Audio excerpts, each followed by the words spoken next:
What happens when triumph and frustration collide? Jeremy Clarkson, one of television's most outspoken personalities, has found himself in exactly that position.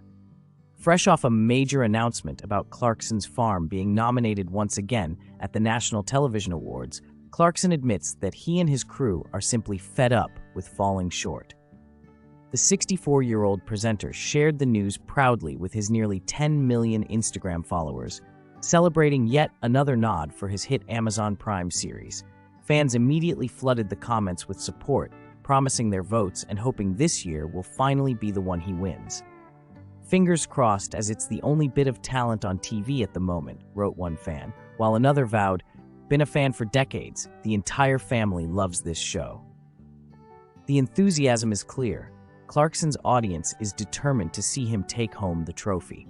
But despite the outpouring of support, Clarkson's reaction carried a note of exhaustion. On X, formerly known as Twitter, he posted a candid admission, "Our crews are getting fed up of losing this one."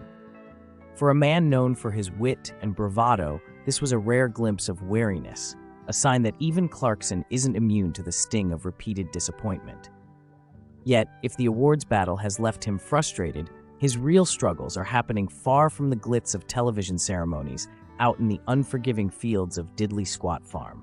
Just days before celebrating the award nomination, Clarkson issued a stark warning about the year ahead, calling the coming harvest catastrophic.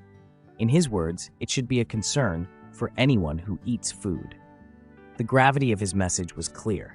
Farming is no longer predictable, and his crops are paying the price. Fans were quick to point the finger at Britain's increasingly erratic weather patterns, and Clarkson's own account of his land seems to confirm it. In his Times column, he detailed how March passed without a single drop of rain. April offered only 20 millimeters, and May delivered barely 4. "You couldn't keep a window box going with a dribble like that," he lamented.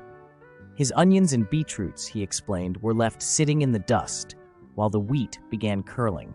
The barley refused to thrive, and his potatoes faced what he called terribleness. As if failing crops weren't enough, Clarkson's hardships have extended to his livestock as well. In a heartbreaking admission, he revealed the recent death of one of his farm animals, adding another layer of loss to an already difficult year.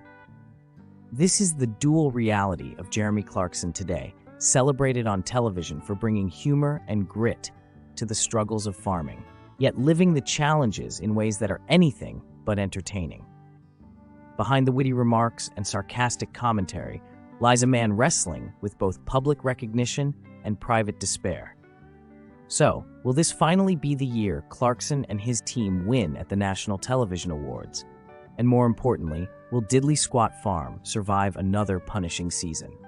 One thing is certain, whether in the spotlight or under the clouds of Britain's unpredictable skies, Jeremy Clarkson continues to face battles that keep both his fans and his critics watching closely.